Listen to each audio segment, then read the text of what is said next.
کل تک ہم نے ذکر کیا تھا جی پہلے آسمان تک کا پس منظر کیا تھا، وہاں پہ جو حضور خاتم النبیین صلی اللہ علیہ وآلہ وسلم نے معاملات، وہ چیزیں جو قرآن میں باقاعدہ طور پہ تھیوریٹیکلی ہم نے دیکھی ہیں کہ لکھی ہوئی ہمیں مل جاتی ہیں، آیات میں وہ وعیدات ذکر کی جاتی ہیں، لیکن آپ صلی اللہ علیہ وآلہ وسلم نے وہاں پہ پریکٹیکلی جا کے بتایا کہ ان کے عذابات بھی موجود ہیں، وہ سارے کے سارے ہم نے ذکر کیے تھے۔ اور اس کے بعد پھر آپ صلی اللہ علیہ وسلم نے جب تمام مناظر دیکھے عذابات کے، تو پھر آپ صلی اللہ علیہ وآلہ وسلم ارشاد فرماتے ہیں کہ جبرائیل امین پھر مجھے اتنی دیر میں دوسرا آسمان آ گیا، وہاں تک لے گئے، اور وہاں پہ جا کے جبرائیل امین نے دوسرے آسمان کا دروازہ کھٹکھٹایا، تو وہاں کا جو دربان تھا اس نے پوچھا کہ کون ہے، تو انہوں نے کہا کہ میں جبرائیل ہوں۔ تو ان سے پوچھا گیا کہ ساتھ کون ہے، انہوں نے کہا کہ نبی کریم صلی اللہ علیہ وآلہ وسلم۔ تو پوچھا گیا کیا انہیں بلایا گیا ہے، تو پھر جبرائیل امین عرض کرتے ہیں کہ جی بالکل انہیں بلایا گیا ہے۔ تو پھر وہ جو فرشتہ جو دربان تھا اس نے پھر آپ صلی اللہ علیہ وسلم کا استقبال فرمایا کہ آپ کا آنا مبارک ہو، آپ کا آنا بہت ہی اچھا اور متبرک ہے ہمارے لیے۔ تو پھر آپ صلی اللہ علیہ وسلم جب وہاں پہ داخل ہوتے ہیں دوسرے آسمان کے اندر، تو وہاں پہ حضرت یحییٰ علیہ السلام اور حضرت عیسیٰ علیہ السلام، یہ دو نبی وہاں پہ موجود تھے دوسرے آسمان میں۔ پہلے آسمان پہ حضرت آدم علیہ السلام تھے، دوسرے آسمان پہ حضرت یحییٰ اور عیسیٰ علیہ السلام، یہ دونوں کے دونوں یہ خالہ زاد بھائی تھے آپس میں، ٹھیک ہے، کا رشتہ کیا تھا، خالہ زاد بھائی کا تھا۔ انہوں نے پھر کیا کیا کہ نبی کریم صلی اللہ علیہ وسلم نے سلام کیا اور فرمایا کہ وہ جو پھر دونوں انبیاء وہاں پہ بیٹھے ہوئے تھے، انہوں نے کہا کہ استقبال کے لیے کھڑے ہوئے اور کہا کہ آپ کا آنا مبارک ہو صالح نبی صالح بھائی۔ اور اس کے بعد پھر آپ صلی اللہ علیہ وسلم تیسرے آسمان کی طرف گئے، وہاں پہ جا کے آپ صلی اللہ علیہ وسلم کے اسی طرح جیسے پہلے آسمان پہ سوال و جواب ہوئے، ٹھیک ہے، فرشتے نے پوچھا کہ کون ہے، جبرائیل امین نے کہا جبرائیل ہوں، پھر اس کے ساتھ پھر پوچھا کون ہے آپ کے ساتھ، تو پھر نبی کریم صلی اللہ علیہ وسلم کا تعارف کروایا گیا۔ آپ صلی اللہ علیہ وسلم پھر تیسرے آسمان میں داخل ہوئے، وہاں پہ جا کے پھر آپ صلی اللہ علیہ وآلہ وسلم نے حضرت یوسف علیہ السلام سے ملاقات کی۔ تو پھر یوسف علیہ السلام نے آپ کو کہا کہ آپ کا آنا مبارک ہو صالح بھائی اور صالح نبی۔ تو پھر آپ صلی اللہ علیہ وآلہ وسلم چوتھے آسمان کی طرف گئے، چوتھے آسمان کی طرف گئے تو اس وقت آپ صلی اللہ علیہ وسلم کی ملاقات حضرت ادریس علیہ السلام سے ہوئی، اور اس کے بعد پھر پانچویں آسمان پہ گئے تو وہاں پہ حضرت ہارون علیہ السلام سے آپ کی ملاقات ہوئی، اور چھٹے جب آسمان پہ گئے تو وہاں پہ جا کے حضرت موسیٰ علیہ السلام سے حضور نبی مکرم صلی اللہ علیہ وسلم کی ملاقات ہوئی۔ تو پھر آپ صلی اللہ علیہ وآلہ وسلم جب واپس آنے لگے تو موسیٰ علیہ السلام رونے لگے۔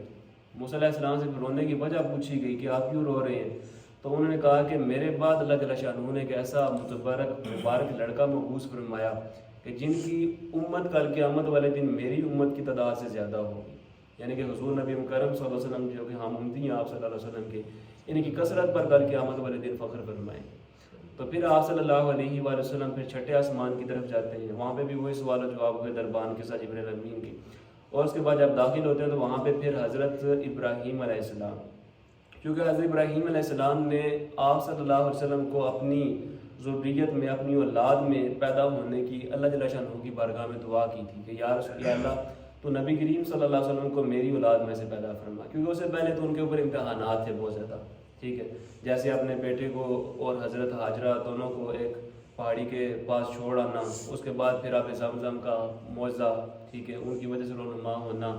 تو کافی ساری پھر حضرت اسماعیل علیہ السلام کی گردن کے اوپر چھری پھیرنے کے لیے لے جانا، ٹھیک ہے، وہ ساری قربانیاں تھیں اس وقت، لیکن اس وقت حضرت ابراہیم علیہ السلام نے دعا نہیں تھی کی، کیونکہ ان کو پتہ تھا کہ دعا کا موقع نہیں ہے، یہ ایک امتحان ہے،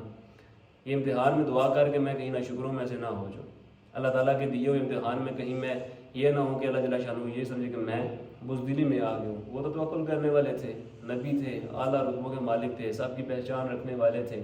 تو جب لیکن وہ سارے امتحان گزر گئے تو پھر جب موقع ملا دعا کرنے کا، دعا کیا کی کہ یا اللہ جہاں پہ میرے اہل خانہ آباد ہوئے ہیں رہے ہیں اس جگہ کو سرسبز و شاداب کر دے۔ آج بھی جا کے دیکھیں وہاں پہ چاہے صحرا تھا پہلے، لیکن دنیا کی ہر نعمت وہاں پہ ملتی ہے۔ اور پھر یہ بھی دعا کی کہ نبی کریم صلی اللہ علیہ وسلم کو میری امت، میری ذریت میں سے پیدا فرما، میری اولاد میں سے پیدا فرما۔ تو پھر آپ صلی اللہ علیہ وسلم کو آپ ہی کی ذریت سے پیدا کیا گیا۔ تو پھر فرمایا کہ حضرت جبرائیل امین نے کہا کہ دیکھیں یہ آپ کے والد ہیں، یعنی کہ وہاں پہ جیسے آدم علیہ السلام کی دفعہ کہا تھا جی آپ کے والد ہیں، آپ انہیں سلام کریں، تو یہاں پر بھی آگے کیا کیا کہ حضرت ابراہیم علیہ السلام کو انہوں نے سلام کیا، نبی کریم صلی اللہ علیہ وسلم نے پھر ان کے استقبال میں حضرت ابراہیم علیہ السلام کھڑے ہو جاتے ہیں، اور پھر حضرت ابراہیم علیہ السلام کہتے ہیں کہ آپ کا آنا مبارک ہو صالح نبی صالح بیٹے، ٹھیک ہے۔ تو پھر حضرت نبی مکرم صلی اللہ علیہ وآلہ وسلم ارشاد فرماتے ہیں کہ وہاں پہ جیسے ہم دیکھیں کعبہ کے گرد لوگ طواف کرتے ہیں، وہاں پہ بیت المعمور ہے، بیت المعمور کے گرد 60,000 فرشتے ایک ٹائم پہ طواف کر رہے ہوتے ہیں۔ اب وہ جو 60,000 فرشتے ہیں نا، جب ایک فرشتہ ایک دفعہ طواف کر لیتا ہے نا، دوبارہ اس کی باری نہیں آتی۔ اب ہر وقت وہاں پہ طواف جاری ہے، اور پھر کس قدر ان کی تعداد ہے، جیسے کل ہم نے آیت ذکر کی تھی وَمَا يَعْلَمُ جُنُودَ رَبَّكَ إِلَّا هُوَ، کہ آپ کے رب کے لشکر کی تعداد آپ کے رب کے سوا اور کوئی نہیں جانتا ہے، ٹھیک ہے۔ تو پھر آپ صلی اللہ علیہ وآلہ وسلم جب وہاں سے فارغ ہو گئے تو پھر آپ صلی اللہ علیہ وسلم کو سدرۃ المنتہا تک لے جایا گیا۔ اب اصل میں سدرۃ المنتہا ہے کیا؟ سدرہ یہ اصل میں ایک درخت کا نام ہے۔ آپ صلی اللہ علیہ وآلہ وسلم ارشاد فرمایا کہ اس کے جو پھل ہیں وہ مٹکوں کی طرح بڑے بڑے ہیں، اور اس کے جو پتے ہیں وہ ہاتھی کے کانوں کی طرح بڑے بڑے ہیں، اور آپ صلی اللہ علیہ وسلم ارشاد فرمایا کہ اس کو نور نے، اللہ جل شانہ کی طرف سے نور نے اس قدر ڈھانپ رکھا تھا کہ عام آنکھ جو ہوتی ہے وہ اس کا ادراک نہیں کر سکتی ہے، اس کا احاطہ نہیں کر سکتی ہے، چونکہ شدت نور کی وجہ سے وہ اس کی طرف دیکھ نہیں سکتا ہے۔ لیکن یہ نبی کریم صلی اللہ علیہ وسلم کا خاصہ ہے کہ اس کی نوعیت کو پھر بھی آپ صلی اللہ علیہ وسلم بیان فرما رہے ہیں۔ آپ صلی اللہ علیہ وسلم کیا ارشاد فرمایا کہ اس کے جو پھل ہیں وہ اس نوعیت کے، اس کے پتے اس نوعیت کے، پھر ساتھ ہی فرمایا کہ اس کے نیچے سے 4 نہریں بہہ رہی ہیں، 4 دریا بہہ رہے ہیں، 2 ظاہری ہیں بظاہر جو نظر آنے والے، اور 2 باطنی ہیں جو چھپے ہوئے ہیں۔ جو باطنی 2 ہیں وہ جو 2 دریا ہیں وہ جنت کی طرف جا رہے ہیں، اور جو دنیا میں ہیں وہ 2 دریا جو اوپر ظاہر ہیں وہ دریائے نیل اور دریائے فرات ہے۔ ان میں سے آج بھی اگر کوئی بندہ پانی جا کے پیتا ہے تو اس کو پھر اللہ جل شانہ اس کا ذہن میں وسعت عطا فرماتا ہے، اس کو طرح طرح کے فنون و علوم سے موزن فرما دیتا ہے اس کے ذہن کے اندر، تو یہ اس کی برکت ہے۔ لیکن کل قیامت کے بعد پھر وہ 2 بھی جنت میں شامل کر دیے جائیں گے، یعنی کہ چاروں نہریں جو سدرۃ المنتہا کے نیچے سے نکل رہی ہیں، یہ ساری کی ساری پھر کیا ہوگا کہ یہ ساری کی ساری جنت کا ایک حصہ بن جائیں گی۔ اب سدرۃ المنتہا ایک ایسی جگہ ہے جو کہ ایک انتہا ہے، جو اوپر والی مخلوق ہے وہ اسے نیچے نہیں آ سکتی ہے، جو نیچے والے ہیں وہ اسے اوپر نہیں جا سکتے ہیں، اس وجہ سے بھی اس کو سدرۃ المنتہا کہا گیا۔ اور مقام جبرائیل بھی یہی ہے، یعنی کہ حضرت جبرائیل علیہ السلام جب اس کے بعد جتنا بھی منظر پیش ہوا تھا، قائم ہوا تھا، مکمل ہوا تھا، اس کے بعد پھر حضرت جبرائیل امین نے کہا کہ اگر میں اس سے آگے ایک قدم بھی آگے ایک اور بھی بڑھتا ہوں تو میں جل جاؤں گا، تو وہ مقام جبرائیل تھا۔ یعنی کہ ہر فرشتے کا کوئی نہ کوئی مقام ہے، جبرائیل امین فرماتے ہیں اور میرا مقام یہ ہے، ٹھیک ہے۔ اور یہاں ہی ہے، یہی وہ جگہ ہے جہاں پہ آ کر تمام ارواح رک جاتی ہیں،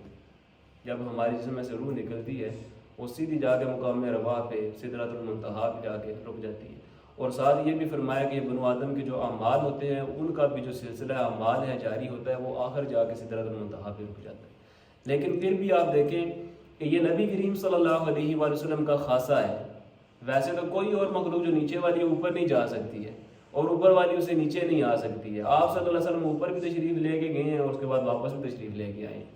اب چونکہ یہ موضوع بہت طویل ہے، ٹھیک ہے، اس لیے ہم سٹیپ بائی سٹیپ آگے چل رہے ہیں، ورنہ آپ صلی اللہ علیہ وسلم 5 مرتبہ تقریباً، ٹھیک ہے، آپ صلی اللہ علیہ وسلم نے کیا چکر لگائے تھے۔ جب نمازوں کی فرضیت کا ذکر ہوا، 5 نمازیں فرض کی گئی تھیں، ٹھیک ہے، تو 5 کر کے کام کی گئی۔ موسیٰ علیہ السلام سے پھر واپس برگاہ الہی لامقام کی طرف، پھر اس کے بعد پھر واپسی، پھر 5 واپس کرنے کے لیے جناب ایسے کرتے کراتے 5 نمازیں پیچھے رہ گئی تھیں، ٹھیک ہے جی۔ تو ابھی تک ہم نے 7 آسمانوں تک کا ذکر کر لیا، اور اسی طرح سدرۃ المنتہا کا جو منظر ہے اصل میں اس کی منظر کشی جو ہے وہ اصل ہے کیا، حقیقت اس کی ہے کیا، اس کے بارے میں ہم نے آج جان لیا۔ اور کل انشاءاللہ پھر آگے جو مین اصل چیز ہے تو ساری اصل ہے، ٹھیک ہے، لیکن اصل الاصل کیا ہے، وہ اللہ جل شانہ کا قرب ہے، قاب قوسین او ادنیٰ، وہ مقام جب اللہ جل شانہ اور حضور خاتم النبیین صلی اللہ علیہ وسلم کے درمیان 2 کمانوں بلکہ اس سے بھی تھوڑا فاصلہ رہ گیا، ٹھیک ہے۔ اور اللہ جل شانہ کے نبی نے کیا کیا، اللہ جل شانہ کا دیدار اس انداز سے کیا کہ دیکھ بھی لیا ہے لیکن احاطہ نہیں کیا ذات کا۔ احاطے کا مطلب کیا ہوتا ہے، وہ تو ایسی ذات ہے اللہ جل شانہ کی کہ عقل میں آنے سے ماورا ہے، انسان اس کا احاطہ نہیں کر سکتا ہے، اس کی ایک نعمت کا احاطہ نہیں کر سکتا ہے کہ اس کی اصل بنیاد، اس کا مارز وجود میں آنے کی نعمت کی کیا وجہ ہے، ٹھیک ہے، اس کا بندہ احاطہ نہیں کر سکتا، تو وہ جو خالق خود ہے اس کا احاطہ کرنا دور کی بات ہے۔ تو اسی طرح سمجھ لیجیے بلا تمثیل ایک مثال دی جاتی ہے کہ اللہ جل شانہ کے نبی نے، نبی کریم صلی اللہ علیہ وسلم نے اللہ تعالیٰ کا دیدار ایسے ہی کیا جیسے ہم ہتھیلی سامنے رکھتے ہیں، ہمیں ہر چیز نظر آ رہی ہوتی ہے، لیکن اگر ہم آنکھ کے اوپر ہاتھ رکھ لیں کہ اور اس کو قریب لے جائیں، ہاتھ تو نظر آ رہا ہے، پہلے بھی ہاتھ نظر آ رہا تھا لیکن پہلے پورا ہاتھ نظر آ رہا تھا، جب قریب لے کے گئے تو پھر تھوڑا ہاتھ نظر آ رہا ہے، یعنی کہ اللہ جل شانہ کا دیدار بھی کر لیا اور احاطہ بھی نہیں کیا۔